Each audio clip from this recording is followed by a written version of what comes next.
짐이 곧 국가다고 말한 프랑스의 절대 군주가 루이 14세입니다.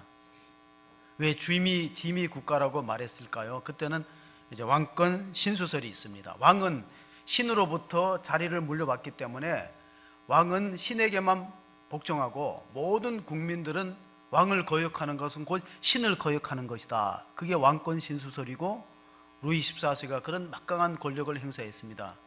영국에는 여기서 반발이 일어나갖고 그 명예혁명이 일어나기도, 민주화 운동 명예혁명이 일어나기도 했습니다. 근데 그 루이 14세가 반한 조선의 상품이 하나 있는데 혹시 여러분 아십니까? 프랑스의 루이 14세가 깜짝 놀라서 반했던 우리나라의 물건이 하나 있어요. 그게 뭘까요? 그게 고려 인삼이에요. 1617년도 유럽에 처음으로 고려 인삼이 들어갔어요. 예수의 신부들을 통해서 들어갔는데 이게 어떻게 들어갔냐면 영국으로 들어갔습니다. 남아프리카 남단에 보면 희망봉이 있는데 그걸 거쳐가지고 1617년도에 최초로 조선의 고려의 인삼이 영국에 들어가니까 영국에 있는 사람들이 또 루이 14세한테 진상을 하죠. 이렇게 설명을 했대요. 이거는 조선에서 온 뿌리인데 어떤 병도 다 고친다. 심지어는 이걸 먹으면 죽은 사람도 살아난다. 좀 가정됐지만 그게 고려 인삼이에요. 엄청나게 비쌌대요. 고려 인삼이 그때만 해도. 그러나 절대 권력은 절대 부패예요. 오늘 우리가 에스더서를 읽었는데 에스더 시대의 상황이 절대 왕권을 갖고 있어요. 왕이 모든 걸 할 수 있는 고난 속에서 이스라엘 민족이 다 전멸할 위기 가운데 에스더 여성 한 사람으로 구원받은 사건이 에스더입니다. 그래서 절대 권력은 절대 부패한다. 액튼경이 말했습니다. 역사학자 가운데 찰스 베어드한테 누가 물어봤습니다. 이 사람은 오랫동안 역사를 연구한 사람이기 때문에 자, 역사를 연구하면서 깨달은 게 뭐 있느냐 그랬더니 그 찰스 베어드가 세 가지를 깨달았대요. 어떤 집권 세력이든지 권세욕에 날뛰고 교만하면 반드시 패망한다. 우리 잠언서에 보면 그런 말씀이 있는데 잠언서가 역사적으로 교훈을 줍니다. 18장 12절 한번 읽어보실까요? 시작. 사람의 마음의 교만은 멸망의 선봉이요 겸손은 정계의 길잡이니라. 그 에스더서에도 보면 이 말씀이 그대로 이루어져요. 교만했던 와스디는 폐위를 당하고 겸손한 에스더는 쓰임을 받고 또 교만한 하만은 남을 모함하고 죽이려고 하는 짱대 50규빗의 짱대 자기가 달리고 모르드게는 영광을 얻게 되고 존귀를 얻게 되는 걸 보면은 이 잠언서의 말씀이 진리다. 자, 역사가 가르쳐주는 진리는 집권층이 교만에 날뛰면은 안하무인이 되면은 멸망할 날이 온다는 거예요. 두 번째, 역사가 가르치는 교훈은 역사는 맷돌과 같아서 처음에는 부서지지 않는 것 같아요. 뭐 이게 맷돌이 천천히 돌아가니까 정의와 불의가 명확하게 구분도 되지 않고 알곡과 가라지도 구분되지 않고 하나님의 정의가 없는 것 같지만은 시간이 지나다 보면 껍질과 이 가루가 이렇게 골고루 부서져 나오는 거예요. 시간이 지나면 하나님의 심판이 있다는 것이죠. 세 번째, 역사가 우리에게 주는 교훈이 뭐냐면은 때로는 우리가 의로운 자들이 핍박을 당하고 정말 착한 사람들이 손해를 보는 것 같아도 궁극적으로는 그렇지 않다. 마치 그 벌이 꽃에서 막 그 꽃가루를 가지고 훔쳐가는 것 같지만은 결국은 그게 모아져서 꿀이 돼갖고 우리 사람들에게 유익을 가져오지 않느냐. 역사도 마찬가지다. 역사도 이렇게 보면 선과 악이 갈등하고 그러지만 결국은 이 의로운 사람, 선한 사람들 하나님의 그들의 팔을 들어주신다. 그런 내용으로 요약을 했습니다. 지금 우리 오늘 읽었던 그 에스더서의 배경이 되는 나라는 바사라는 나라인데 바사는 어떤 나라입니까? 페르시아예요. 페르시아. 지금은 페르시아가 어디에 있나요? 페르시아가 이란 땅이에요. 자, 오늘 아침 뉴스에 보니까 그 중국 말고 가장 이 코로나 바이러스가 이란에 있다 이렇게 보도가 나왔어요. 아마 벌써 거기까지 들어갔는지. 자, 이란에 아하수에로 왕이 통치하던 시대에 일어난 사건입니다. 이란에서 원래 그 왕궁을 지을 때, 이란 테헤란에 왕궁을 지을 때 프랑스에서 반투명 유리를 구입한 적이 있어요. 그러니까 프랑스의 그 건축 자재를 구입했는데 그 당시에는 그 비행기 없이 수로로 오다가 보니까 도착하니까 완전히 깨어졌어요. 그래서 이란 공사 당국이 프랑스 정부에다가 반품을 시키고 새 제품을 요구하는데 그 건축하는 사람들이 그렇게 되면은 이제 공사가 많이 지연된다. 언제 다시 그 주문해 갖고 몇 달 걸려서 올 수 있겠느냐. 그러니까 차라리 이 부서진 걸 잘 활용하자. 그 제안한 그 건축 견습공이 있었습니다. 이 사람이 그거를 가지고 더 잘게 부숴 갖고 아치형의 천장까지 유리 조각을 다 붙였는데 아마 그것이 이제 모자이크 형태로 이루어진 예술품입니다. 부서진 걸 가지고 잘 이렇게 활용을 했어요. 근데 그 사람은 어떤 사람이냐면 테헤란의 양복점을 하는 견습공이었어요. 견습공. 제가 그 서울에 가니까 테헤란 양복점이 있더라고요. 이 사람은 그 테헤란 양복점이 아니고 이란의 수도 테헤란에서 30년 넘게 그 양복하다가 그 양복할 때 천조가리 그걸 가지고 옷과 이불을 만들어 봤어요. 이 사람이 거기서 아이디어를 얻어갖고 이 유리가 부서져도 잘 활용한다. 그렇게 해서 그 예술 작품이 됐습니다. 많은 사람들이 그 이란의 왕궁에 그 모자이크 작품 보러 온대요. 부서진 걸 잘 활용했습니다. 인생도 그렇습니다. 어떤 사람은 실패한 것을 걸림돌이 되어서 넘어지는 사람이 있고 어떤 사람은 그 실패를 디딤돌로 삼아서 잘 선용해갖고 오히려 도약하는 사람이 있어요. 제가 그 우리 교회 광고, 교회 소식지 밑에 여러분 교회 소식 5페이지, 여러분 주보 5페이지 밑에 보면 모자이크라고 썼어요. 교회 비전인데 모자이크 뭡니까? 우리가 정말 모이는 교회, 또 자랑하는 교회, 이끄는 교회, 크는 교회가 되자. 모이는 건 뭐니까? 예배와 소그룹으로 모여야 되겠죠. 또 자랑하는 교회는 선교와 전도로 자랑이 되겠죠.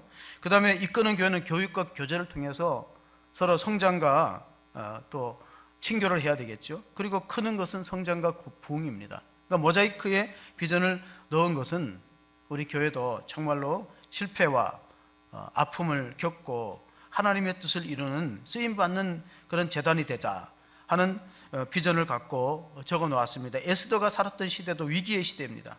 아하수에로 왕, 아하수에로 왕을 잘 모르시면은 혹시 그 300이라는 영화 보신 분이 있어요? 그 300이라는 영화에 그 스파르타 300 용사들하고 싸웠던 그 페르시아 왕이 그게 아하수에로 왕입니다. 거기서 영화에는 크세르크세크란 이름으로 나와요. 크세르크세크. 그 왕이 바로 아하수에로 왕이고 또 아하수에로 왕의 아들이 아닥사스다인데 아닥사스다는 어디에 나오냐면은 느헤미야서의 술 맡은 간원장. 그 아닥사스다의 술 맡은 간원장입니다. 그리고 또 아하수에로 왕의 아버지는 다니엘서에 나오는 다리오예요. 다리오 왕. 사자굴의 다리오 왕. 그러니까 고레스가 결국 바벨론을 무너뜨리고 중동의 신흥 패권을 잡았어요. 바벨론 그렇게 강대하던 바벨론도 결국 무너지고 고레스가 왕권을 잡고 그리고 나서 자기 아들들이 대대에 이어서 통치하는데 다리오 왕이 있고 또 아하수에로 오늘 본문에 아하수에로 왕이 있고 또 아닥사스다 왕이 있습니다. 자, 그들이 신흥 제국을 일으켜서 굉장히 많은 땅을 오늘 보니까 인도에서 구스까지 127도를 다스리는 아주 강력한 영토를 점령하면서 위용을 떨칠 때 그때 3년 동안 즉위해서 나라가 안정되고 또 위세가 당당하니까 3년 즉위하고 잔치를 베풀었어요. 그게 오늘 읽었던 에스더 1장의 배경이에요. 근데 6개월 동안 잔치를 합니다. 6개월 동안 잔치가 끝나고 마지막 일주일은 서민들을 위한 잔치를 또 해요. 6개월 동안은 장군들과 관리들과 고관 대적들을 불러서 연회를 베풀었고 나머지 일주일은 평민들, 서민들을 불러서 잔치를 베풀었습니다. 여러분 우리가 영어의 파라다이스 낙원이란 말이 어디서 유래됐냐면 낙원이 뭐냐? 페르시아의 정원이 파라다이스예요. 낙원이에요.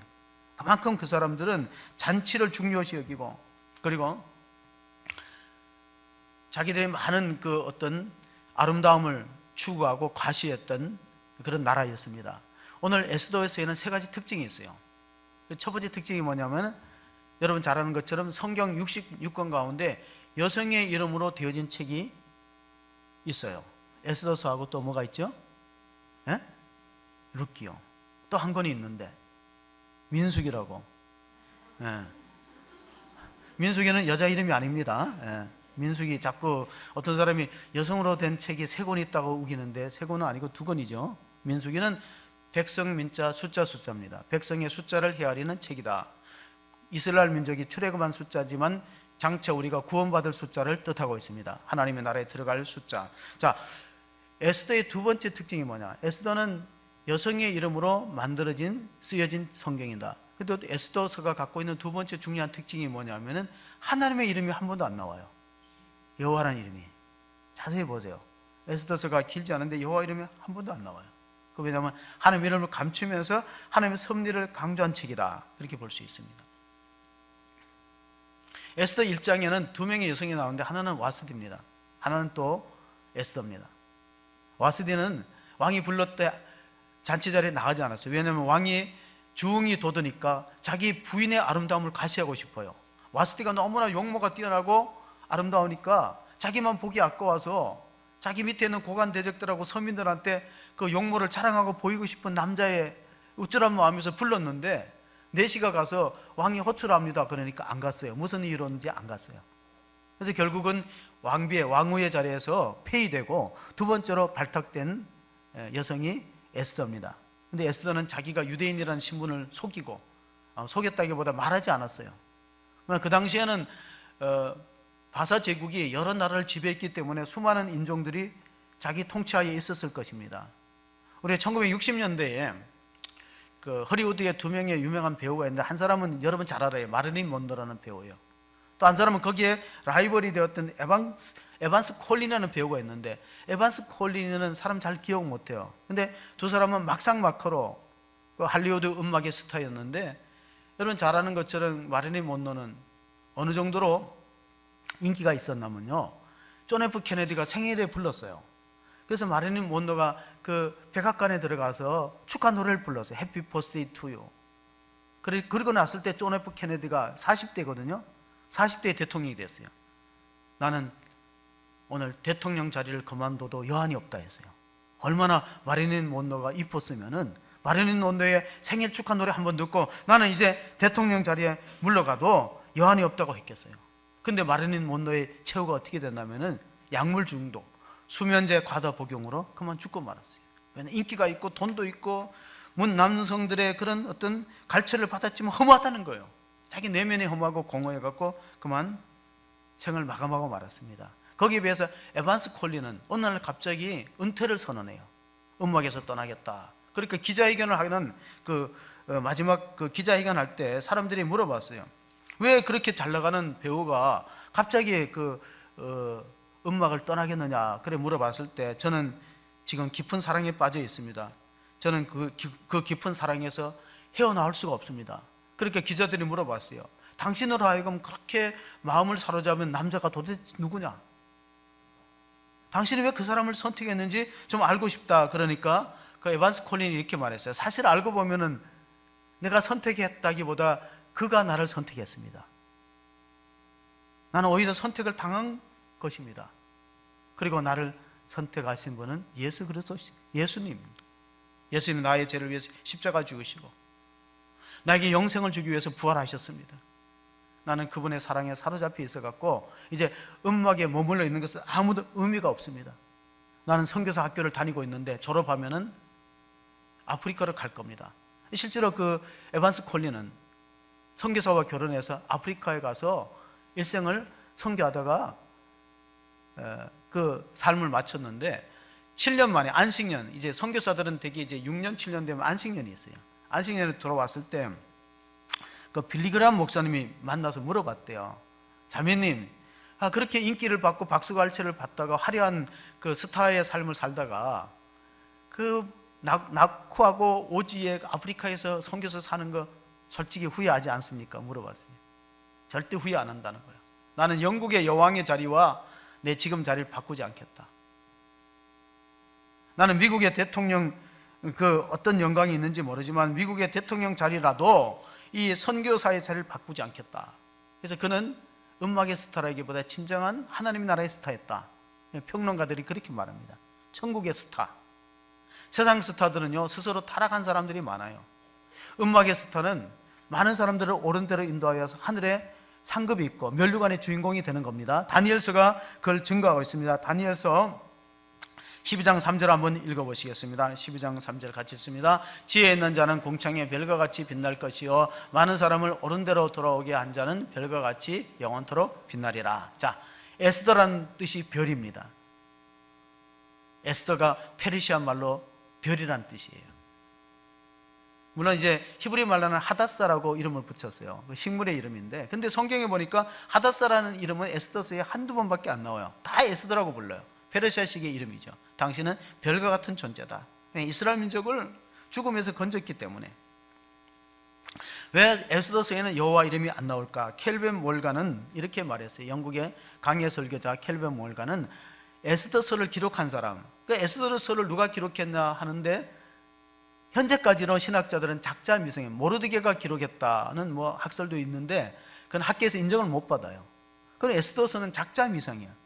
누군가가 바사 지역 페르사에 살았던 유대인이 썼는데 정확하게 이게 에스라가 썼는지 모르드게가 썼는지 밝혀지지 않았어요. 다만 이 에스더서를 기록한 사람은 하나님의 이름이라는 걸 쓰지 않으면서 하나님을 의식하지 않고는 에스더서를 읽을 수 없는 책을 만들었어요. 이게 탁월한 능력이죠. 하나님의 이름을 안 썼는데, 그런데 하나님을 생각하지 않고는 에스더서를 읽어나갈 수가 없어요. 제가 변화라는 영화를 보고 놀란 게 뭐냐면, 변화라는 영화는요, 예수님이 정면으로 한 번도 안 나와요. 정면으로 보셨나요? 변화라는 영화에? 얼굴이 안 나와요. 변화가 억울하게 노예선을 탈 때도 예수님의 뒷모습이 나와요. 물을 주는 뒷모습이 나와요. 골고다 언덕도 뒷모습이 나와요. 그러니까 윌리엄 와일러라는 감독이 의도적으로 예수님의 신성을 부각하기 위해서, 예수님은 우리가 똑같은 인성을 지냈지만 그분은 하나님이시다, 하나님의 아들이시다는 것을 카메라 앵글로 부각하기 위해서 뒷모습을 잡았어요. 이건 탁월한 기법이라고 생각합니다. 마찬가지로 에스더서에는 하나님 이름이 안 나와요. 그러나 하나님이 이름이 한 번 딱 나올 뻔했는데, 그게 언제 하나님 이름이 나올 뻔했나 하면은 에스더서 오늘 중심 주제가 되는 13절 14절을 한번 보시면은 이런 말씀이 있습니다. 모르드게가 그를 시켜 에스더에게 회답하여 너는 왕궁에 있으니 모든 유다인 중에 홀로 목숨을 건지리라고 생각하지 말라. 이때 내가 만일 잠잠하여 말이 없으면 유다인은 다른 데로 말미암아 노인과 구원을 얻으려니와 너와 내 아버지 집은 멸망하리라. 내가 왕후의 자리를 얻은 것이 이때를 위함이 아닌지 누가 알겠느냐 하니, 여기서 다른 데로를 하나님으로 바꾸면 돼요. 원래 이제 다른 데로라는 말을 안 쓰고 하나님으로 쓰려고 하다가, 여호와 하나님으로 말미암아 쓰려고 하다가 감추어버린 거죠. 이때 내가 만일 잠잠하여 말이 없으면 유다인들은 하나님으로, 여호와 하나님으로 말미암아 노인과 구원을 받을 것이다. 너가 역할을 안 하면은 하나님이 어떤 방법으로도 우리 민족을 말살하지 않을 거다. 그러나 너하고 아버지 집은 망할 것이다. 내가 왕후의 그 자리를 얻은 것은 이때를 위함이 아닌지 누가 알겠느냐, 이겁니다. 여러분, 우리가 구원받은 것, 하나님의 자녀가 된 것은 이때를 위함이 아닌지 누가 알겠느냐. 하나님 우리 각자에게 주신 사명을 발견하는 성도가 되시기를 바랍니다. 사람은 사명에 맞게 쓰임받아야 하나님 나라에 가도 후회가 없어요. 물건은 그 용도에 맞게 쓰임받아야 가치가 있는 겁니다. 물자는 물을 담는 거예요. 스피커는 소리를 증폭시키는 거예요. 그럼 여러분을 왜 구원했겠느냐? 자신의 사명이 있지 않겠습니까? 내가 왜 이 자리에 예배를 드리고 호수 중앙교회에 내가 왜 믿음의 지체가 되었는가? 이 때를 위해서 뭔가 하나님이 예비한 때가 있어, 쓰실 만한 때가 있는 거예요. 성경에 보니까 그 벳바게 지역의 나귀도 주인이 쓰시겠다, 하나님이 주님이 쓰시겠다 하니까 주인이 풀어주잖아요. 가장 값지게 사는 사람은 하나님이 그 사람을 이 세상에 보낸 목적과 사명에 맞게 살아가는 사람이 가장 값진 사람이야. 근데 쓰임에 맞게 살지 않으면은 그건 얼마나 하나님 앞에 가면 헛되게 내가 인생을 허비했구나 하는 후회를 남기지 않겠습니까? 제가 많은 사람들이 그 예배를 불안해하는데 뉴스에 보고 어떤 집사님이 저한테 이제 연락을 줬어요. 신천지에서 이제 매스컴이 신천지를 자꾸 이렇게 깎아내리니까 우리만 당할 수 없다. 기성교회도 퍼뜨려갖고 기성교회도 같이 예배를 참석해서 기성교회도 이렇게 확진자가 나오면은 그러면 이제 희석이 될 거다. 기성교회도 매스컴의 비판을 받게 되고 신천지도 같이 어려움을 겪으니까 그래서 가라고 공문을 내렸다 그러는데 저는 과연 그럴까 그런 생각을 해봐요. 만약 내가 교주인데, 내가 신천지의 교주인데, 이만인데 우리 신천지한테 모든 신천지 교인들한테 공문을 내려갖고 메시지를 줘갖고 여러분은 신천지 교회에서 예배를 드리지 말고 기성교회에 들어가서 예배를 드려서 좀 이렇게 퍼뜨리라 그러면요, 그걸 우리가 과연 믿어야 되겠느냐, 그걸 걱정하면서 내한테 이제 카톡을 보낸 성도가 계세요. 그런데 머리가 돌아간다면 그러지 않을 것 같아요. 왜냐하면 아무리 성경에 무지하고 잘못된 비유풀이를 하더라도 신앙 양심이 살아있다면 교주를 의심해봐야 되지 않을까요? 제가 신천지에, 예를 들어서 제가 신천지에 빠졌어요.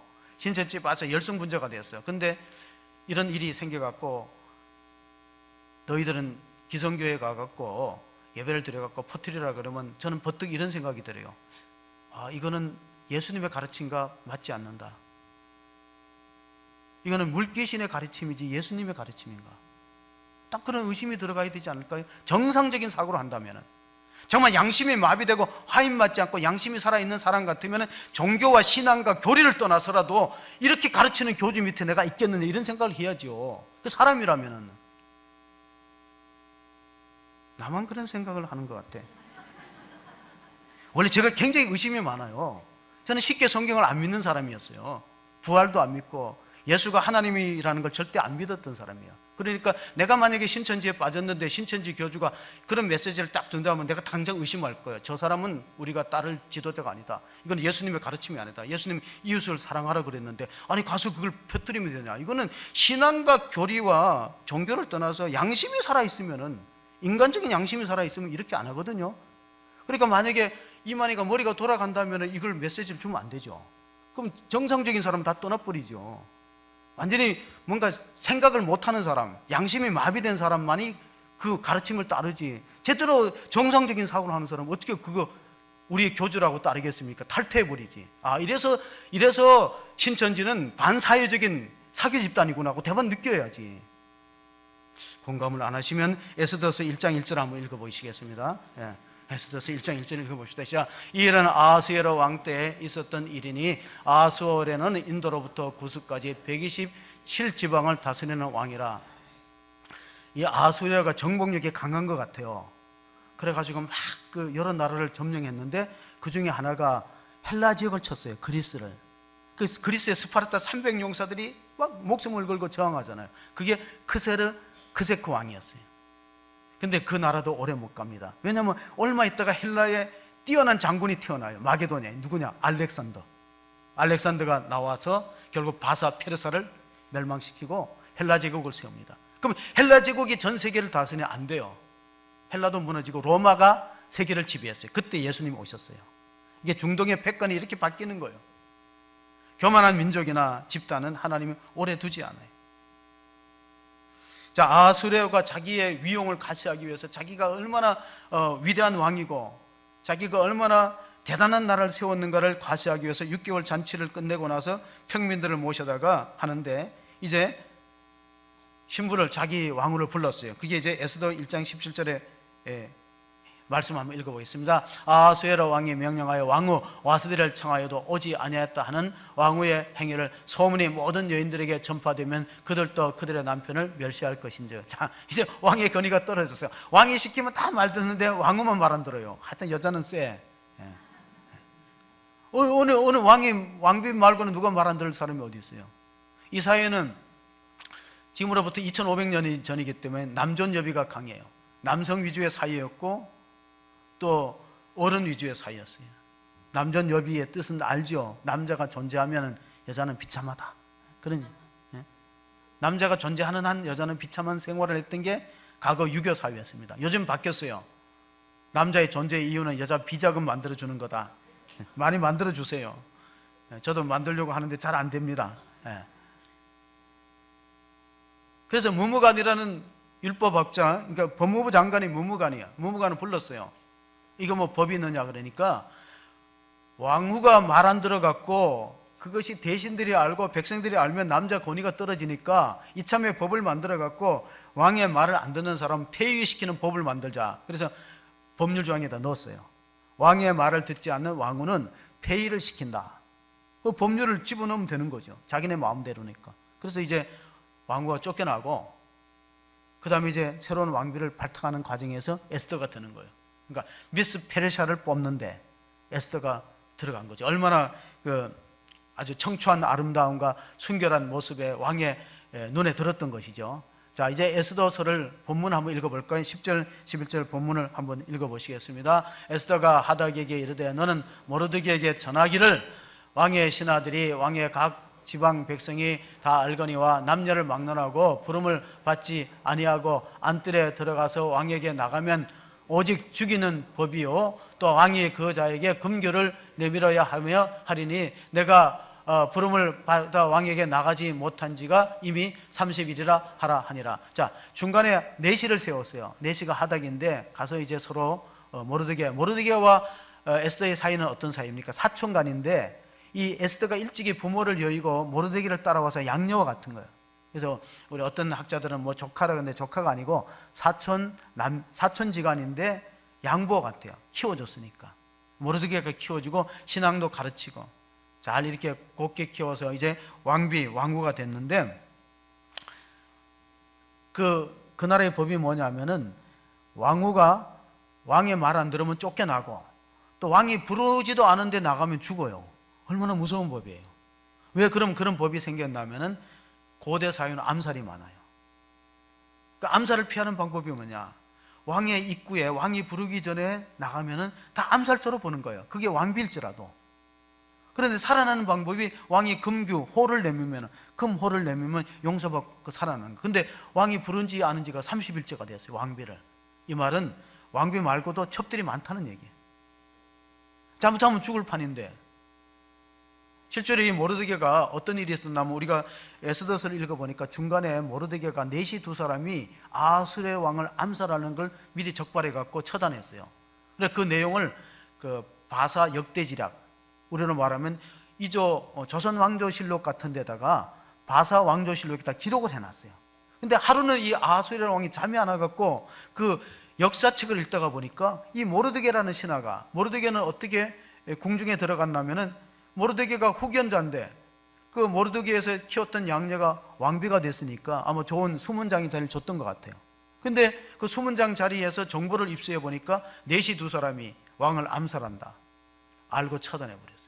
그래서 왕의 목숨을 구해줬는데 이제 하만이라는 계략을 꾸미는 그 간신이 있을 때 그가 물어봤어요. 왕이 내가 역사책을 읽어보니까 모르드게라는 사람을 말하지 않고 이렇게 말했어요. 왕을 위해서 충성스럽게 일한 신하는 어떻게 대접하면 좋느냐 질문을 해봤더니 하만이 그게 자기인 줄 알았어요. 교만하면 망하는 게 바로 그런 이유. 하만은 모르드게를 굉장히 미워하는데 자기가 권력의 2인자로서 그 왕궁 앞으로 지나가면 모두가 절하는데 모르드게만 절을 안 해요. 왜? 모르드게는 10계명 가운데 나 외에 다른 신에게 절하지 말라, 그걸 지키느라고 절을 안 하니까 눈밖에 나왔어요. 그래서 이 하만이 어떻게 하든지 모르드게를 아주 망신을 주고 수치와 모욕을 안겨서 죽이려고 계략을 짜는데, 그런데 왕이 자기를 부르더니 나를 위해서 충성스럽게 일하고 그런 사람을 어떻게 포상하거나 상을 주려면 어떻게 하느냐 물어봤더니 이 자기인 줄 알아서 착각했죠. 왕의 옷을 입히고 왕의 말을 태우고 또 왕 앞에 그 행차를 할 때 앞에서 왕을 존귀케 한 사람은 이렇게 대접을 받는다고 외치게 하라는 거예요. 자기인 줄 알고. 그리고 나서 성을 한 바퀴 쭉 돌아서 백성들에게 그렇게 외쳤으면 좋겠다. 그래야지만 충성스러운 신하들이 많이 나올 것이다. 그러니까 왕이 하만한테 네가 그 외치고 모르드게를 태우라 그랬어요. 모르드게 타죠. 그리고 모르드게를 50규빗이 되는 짱대 자기가 달립니다. 그 과정들이 쭉 나오고 역전이 되는 과정은 어떻게 됩니까? 이제 에스더가 금식을 선포하고 백성들한테 금식을 선포하고 나도 죽으면 죽으리라. 왕이 부르지 않은데 나간다. 목숨 걸고 나간다. 그래 나를 위해서 기도해달라. 그가 금식기도 하고 중보기도 하고 그렇게 해서 나가서 결국은 왕이 금호를 내면서 살아나면서 너무 그 왕후가 사랑스러워 보니까 이렇게 질문합니다. 나라의 절반이라도 줄 테니까 소원을 말해보라. 그것도 한 번 얘기한 것도 아니고 잔치석상에서 계속 얘기합니다. 그러니까 오늘 우리가 에스더서를 읽어보려면요, 잔치라는 주제를 중요하게 여겨야 돼요. 잔치. 이런 말이 있어요. 기독교는 잔치하는 종교고 불교는 초상집 같은 분위기고 유교는 제사집 같은 분위기다. 비교 종교가 하께서 그렇게 얘기해요. 우리가 예배도 축제죠. 근데 지금 축제로서 우리가 드리지 못하는 그 위협적인 환경에 놓여 있어요. 잔치석상에서 아하수에로 왕이 나라의 절반이라도 줄 테니까 소원을 말해보라 그럴 때 이렇게 말했어요. 하만하고 함께 같이 연애를 베풀어 주세요. 하만이 간신이잖아요. 하만이 딱 들어오니까 하만이 너무 좋아갖고 왕과 왕비와 자기만 이렇게 독대를 한다니까 너무 좋아가지고 가서 있을 때 소원을 말합니다. 우리 민족이 다 죽게 됐습니다. 그때 신분을 밝히면 저 유대인입니다. 그런데 유대인은 언제 죽이느냐? 아달월 13일 날. 이 13이라는 숫자가 안 좋아요. 13. 아달월 13일 날 모든 유대인들은 몰살하기로 하만이 왕의 도장을 옥새를 받아갖고 법령에다가 조인을 해버렸어요. 왜 그러냐면 모르드게만 죽여갖고 안 되겠다. 유대인들 다 말살해야지만 자기 권위가 쓰고 그리고 자기한테 절하는 사람이 생기니까 유대인을 다 죽이기 위해서 아달월 13일을 정해놨어요. 그런데 이제 그 사실을 이제 에스더가 공포를 했죠. 저 사람이 흉계를 꾸며갖고 우리 민족이 다 죽게 되었다. 그러니까 왕이 우리 민족을 살려달라. 그게 내 소원이다. 그게 오늘 16절, 17절 결론 부분을 한번 읽어보겠습니다. 같이 결론 부분을 16절, 17절 있습니다. 당신은 가서 수산에 있는 유다인들을 다 모으고 나를 위하여 금식하되 밤낮 3일을 먹지도 말고 마시지도 마셔서 나도 나의 시녀와 더불어 이렇게 금식한 후에 규례를 어기고 왕에게 나아가리니 죽으면 죽으리다 하니라. 모르드게가 가서 에스더가 명령한 대로 다 행하니라. 자, 중간에 하닥이라는 내시를 세워서 서로 소통합니다. 나도 금식하고 왕궁에서 금식하고 왕한테 무조건 돌진한다. 그리고 모르드게는 이스라엘 민족을 다 모아서 기도하라. 이게 이제 우리가 민족이 사느냐 죽느냐 기로에 서 있다. 나도 죽으면 죽으리라 결단하고 나갔습니다. 근데 이상하게 죽으면 죽겠다는 결단하는 사람은 살아납니다. 오히려 죽는 게 무서워서 피하는 사람들은 점점 힘들어져요. 그게 우리가 그 역대기하 16장 9절에 보면 이런 말씀이 기록되어 있어요. 역대기하 유다의 역사입니다. 유다의 역사. 여호와의 눈은 온 땅을 두루 감찰하사 전심으로 자기에게 향하는 자들을 위하여 능력을 베푸사니 이 일은 왕이 망령되이 행하였은즉 이후부터는 왕에게 전쟁이 있으리라다 하며. 자, 선견자 하나니가 아사왕, 유다의 아사왕한테 말하는데 이 내용은 뭡니까? 왕이 왜 하나님을 의지하지 않습니까? 왜 아람 군대를 의지합니까? 그 뜻이에요. 자, 오늘날의 아람이 어디입니까? 잘 생각해 보세요. 우리가 너무 강대국을 의식하고 있어요. 아람을 의식해 갖고 우리 백성들의 안전을 잘 생각하셔야 돼요. 자, 아사왕에게 주는 하나님 선견자의 지적은 이겁니다. 하나님은 온 땅을 두루 감찰하사 자신을 향해서 전심으로 향하고 기도하고 하나님 능력을 구하면 그 백성과 그 나라를 지키고 보호하는데 왕이 자꾸 다른 나라를 의지합니다. 그것이 중국이든 미국이든 강대국을 의지합니다. 그 뜻이에요. 하나님을 의지하면 살 길을 줄 텐데. 오늘 우리가 정말로 우리의 사명이 무엇인지를 다시 한번 인식을 해야 되는데, 미국의 타임지에서요, 오래전에 그 미국을 움직이는 영향력 있는 100사람 중에 1등이 뭐냐면요, 여자였어요. 여자 무시하면 안 돼요. 이제는 여자들이 못하는 게 없어요. 그게 오프라 윈프리라는 토크쇼의 여왕이 미국을 움직이는 100명 중에 1등으로 뽑혔어요. 근데 그는 굉장히 불우한 환경에서 태어났어요. 흑인의 슬럼과 가난한 지역에서 태어났고 또 미혼모로 태어났어요. 자기가 미혼모로 태어났는데 자기도 또 미혼모가 돼요. 10대 임신, 원하지 않는 임신을 하고 또 아이가 죽고, 그래 가출해갖고 마약에 빠지고 몸이 100kg가 넘었어요. 근데 낮에 친부를 만났어요. 친아버지 다시 만나갖고 너 이렇게 살면 안 된다. 너 이렇게 살면 미래가 없다. 일주일에 한 권씩 책을 읽어라. 저녁에 일기를 써라. 가르쳤어요. 저녁에 하루 반성하면서 5가지 감사의 일기를 쓰라. 성경을 꼭 읽고 암송해라. 이게 변화됐어요. 이 성경이 사람을 바꾸는 능력이 있어요. 구원에 이르는 지혜가 있습니다. 성경 읽고 오프라 윈프리가 변화되고, 그리고 방송국에 취재했다가 나중에는 이제 토크쇼를 진행하게 되는데, 그가 쓴 나의 사명이라는 책에 보면 하나님이 나에게 사명을 주었다. 그리고 그 사명이라는 게 뭐냐? 첫째, 남보다 더 가졌다는 건 축복이 아니고 사명이다. 두 번째, 남보다 더 아파하고 그것은 고통이 아니다. 내가 남보다 더 아픈 것은 고통이 아니고 사명이다. 세 번째, 남보다 내가 더 큰 꿈이 있다면 망상이 아니고 그건 사명이다.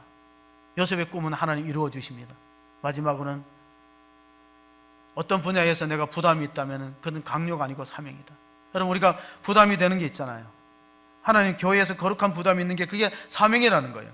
그 사명을 감당할 때 그때 하나님께서 그의 생애를 복주시고 마침내 그를 이 땅에 보내신 하나님의 뜻이 성취되기 때문에 그 침례교회를 오래 목회했던, 달라스 침례교회를 47년이나 목회했던 조지 트루엣이라는 설교자가 있어요. 인간의 최고 지식은 하나님 뜻을 아는 것이다. 인간의 최고의 성공은 그 뜻을 성취하는 거다. 그렇게 말했어요. 그럼 어떤 의미에서 에스더는 하나님 자기를 이때에 보내고 이 목적을 위해서 사용하는 것을 이루었기 때문에 우리가 사람이 자기 뜻대로 살아가는 게, 불임이라는 게, 이것이 유대인의 불임절의 기원이 됐는데 불임이라는 게 제비뽑다. 근데 잠언서 16장 33절을 보면요, 역사를 주관하시는 분은 하나님이라는 사실을 잘 보여주고 있습니다. 제비는 사람이 뽑으나 모든 일을 작정하기는 여호와께 있느니라. 그래서 12제자의 가룟 유대가 실패하고 제비 뽑았어요. 맞대아가 됐어요. 기도하고 제비 뽑으면 하나님 뜻이라는 겁니다. 잠언서 16장 9절을 읽어보시겠습니다. 잠언서, 사람의 마음으로 자기의 길을 계획할지라도 그의 걸음을 인도하시는 이는 여호와시니라. 자, 그러면 내가 가는 길이 하나님이 기뻐하는 길인가, 아니면 하나님이 원치 않은 길을 내가 가고 있는가를 잘 생각해 볼 필요가 있습니다. 왜냐하면 우리는 하나님 앞에 책임적 존재로 만드셨어요. 그래서 우리가 어떤 일을 할지라도 자유를 주지만, 선택의 자유를 주지만 선택의 결과에 대해서는 우리가 책임을 져야 된다. 이스라엘 민족은 기도를 선택했고 금식을 선택했어요. 어떤 분이 금식은 영적인 용광로와 같아 그랬어요. 영적인 용광로. 왜 금식이 영적인 용광로와 같으냐면요, 금식은 하나님과의 관계에서 절박한 마음을 가지고 기도하는 것인데, 금식 기도가. 근데 이게 육신적으로도 두 가지 효과가 있어요. 그게 뭐냐면은 피가 맑아집니다. 피가 맑아져요, 육신적으로. 그리고 이 금식 기도를 하면은 몸 안에 있는 노폐물 독소가 빠집니다. 우리가 흔히 장 청소한다고 하는 건 인공적으로 하는 거고, 금식을 해보면요, 저도 3일, 일주일 뭐 이렇게 금식, 또 가장 많이 할 때는 열흘 금식을 해봤는데요, 이 독소가 다 빠져요. 노폐물이 빠져요. 면역력이나 건강에 상당히 도움을 주기 때문에 동면하는 동물, 6개월 동안 금식하는 동물들이 건강해요. 곰이라든가 겨울 잠을 자잖아요. 그렇게 딱 굶어버리면 몸 안에 있는 독소가 싹 빠져나가요. 그 면역력이 생깁니다. 지금 우리가 코로나 바이러스로 너무 걱정을 하니까 매스컴에서 계속 빨리 백신을 만들어야 된다는, 백신. 백신을 만들어야 된다고 자꾸 이렇게 나오는데, 이게 세균은 항생제로 잡을 수 있어요. 근데 이게 코로나는 바이러스이기 때문에 항생제로 안 됩니다. 백신이 있어야 돼요. 백신이 있어야 되는데, 코로나 이 바이러스는 크기가 세균보다 엄청 작아요. 0.1 마이크로미터예요. 그리고 돌연변이를 많이 일으키기 때문에 백신을 만들어도 또 다른 변종이 생깁니다. 그래서 어려운 거예요. 근데 누가 나한테 백신이 이미 발견됐다고 그래서 어디 있느냐고 그러니까 재래시장에 있대요. 이 백신이 있지 않냐고 나한테 보냈어요. 아니, 흰 고무신이지 백신이냐고. 저걸로 될 것 같으면 뭔 걱정하겠어요. 저거 신고 다녀서 괜찮을 것 같으면은, 저건 백신이 아닙니다. 어쨌든 우리가 빨리 기도해서 이게 만들어져야 돼요. 이게 사람의 힘으로 되는 것이 아니죠. 그래서 정부에서도 상당히 애를 쓰는데, 니느웨 성이 멸망할 때 그 왕들하고 백성들만 옷을 찢고 금식하고 기도한 게 아니고 짐승도 다 굶겼어요. 그래서 결국은 니느웨 성이 하나님 심판을 받지 않고 멸망하지 않고, 그래서 결국은 구원을 받았다. 그만큼 금식 기도의 위력이 크다는 겁니다. 제가 그 예배가 힘들으니까 그런 생각을 해봤어요.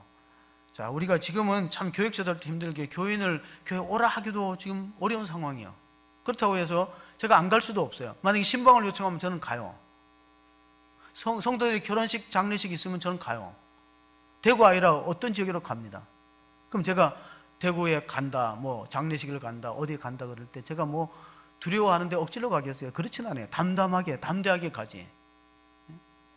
하나님의 사명인데 우리가 그렇게 너무 조심을 하되 너무 위축되니까 이게 저는 좀 안타까운 것 같아요. 조심은 해야 되지만 너무 위축되었어요. 우리가 살아온 환경은 과거에도 힘들었어요. 자, 보세요. 한문자를 보면요, 우리가 시간을 나타내는 거 보면 어제, 오늘, 내일. 근데 어제, 오늘은 순수한 한국말인데 내일은 한문이에요. 올레자, 날일자예요. 아침, 점심, 저녁. 우리말이 아닌 것은 어떤 거죠? 자, 다시 한번. 이제 끝날 때가 되니까 몽롱한 상태인데 끝납니다. 아침, 점심, 저녁 중 순수한 우리말이 아닌 것은 정심이에요. 한문이에요. 왜 내일과 정심은 한문일까? 우리가 살아온 역사를 보면요, 우리는 내일이 없어. 불안해요. 정심을 못 먹었어. 아침, 저녁은 우리말이에요. 그런 시대를 살아왔어요. 우리 선조들은, 신앙인 선조들은 금식을 밥 먹듯이 했어요. 금식을 하면은 무엇이 나타나느냐? 능력이 나타나요. 19세기에 유명한 설교가가 우리는 구원받은 백성인데 권세와 능력이 왜 안 나타나느냐? 이유가 있다. 너무 많이 먹고, 너무 많이 마시고, 너무 많이 잠자고, 너무 세상 일에 빠져 있다. 기도하고 금식하지 않는다. 제가 오늘 새벽 기도에 이렇게 말했어요. 지하철보다 안전한 게 새벽 기도다 그랬어요. 지하철은 타닥 붙어 있기 때문에 굉장히 위험해요. 새벽 기도는 여기 한 명 있고 저 끝에 한 명 있어. 절대 감염이 안 돼. 그래서 이런 말 했어요. 11시 예배 나오기 불안한 분은 새벽 기도 나오라. 이건 안 돼요. 이런 현상을 빗대 갖고 예배를 소홀히 하는 건 안 돼요. 11시 불안한 사람은 새벽 기도 나오세요. 여기 한 명 있고 저기 한 명 있어. 절대 감염 안 돼. 정신 차리고 끼어 기도할 때가 이때입니다.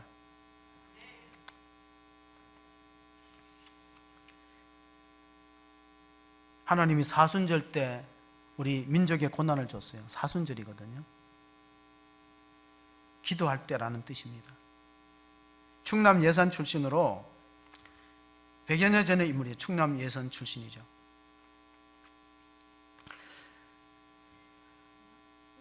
23살인가? 23살의 나이, 그러니까 1930년도에 충남 예산을 떠났어요. 그리고 그 만주 또 상해 이쪽으로 들어간 애국지사가 있는데 이름이 매헌 윤봉길입니다. 윤봉길 의사. 그 23살 때 집을 떠나면서 한문자 족자를 남겼는데 그게 뭐냐면은 남자, 장부 출가 생불안. 장부가 집을 떠나면은 살아서는 돌아오지 않으리. 이게 23살 때예요. 1930년도. 그리고 32년도에 어떤 사건이 있었어요? 상해 홍구공원에 일왕이 있고 그 지역 사령관, 그 거류민단, 상해에 거류하는 일본인들, 높은 사람들, 거류민 단장들을 향해서 폭탄을 던졌어요. 폭탄을 던져가지고 장군들이 죽고 사령관이 죽고, 그리고 나서 일제 점령기에 많은 장성과 관리들이 중상을 입고 그 상해에 있었던 일본인 거류민 단장도 죽었어요. 그러고 났을 때 중국의 장개성 총독이 한 말이 있어요. 그게 뭐냐면은 중국의 100만 군대가 하지 못한 일을 조선의 젊은이가 했다. 윤봉길 의사가 했다는 거예요. 중국 땅에서 항해에서 일어난 상해를 점령하고, 일본이 상해를 점령하고 그 기념식 일왕을 초청하고 사령관들, 극동지역 사령관들하고 거류민 단장이 축하하는 그 잔치에 그 조선의 젊은이 윤봉길이 폭탄을 던져버려요. 물통 폭탄을 던지고 죽이고 났을 때 그 중국의 매스컴들이 다 이 조선을 대단한 나라로 봤어요. 중국의 100만 대군이 하지 못하는 것을 조선의 젊은 청년이 했다. 그리고 나서 상해 임시정부를 적극적으로 도운 거예요. 이 역사가, 이게 한 사람의 힘이 얼마나 중요해. 한 사람의 헌신과 한 사람의 담대한 용기가 전체를 살리는 거예요. 예수님이 부활하시고 승천하기 전에 제자들을 만나니까 제자들이 질문합니다. 주여, 이스라엘 나라를 회복함이 이때니까. 오늘 제목이 이때를 위하여인데, 그런데 예수님이 때를 말하지 않았어요. 때와 기한은 하나님 결정하고 내가 성령 받으면 복음을 전하라. 그게 이 위기의 때에 우리 할 일이다. 우리의 사명이다. 오늘 우리가 참 어려움을 겪는 시대에 살고 있습니다.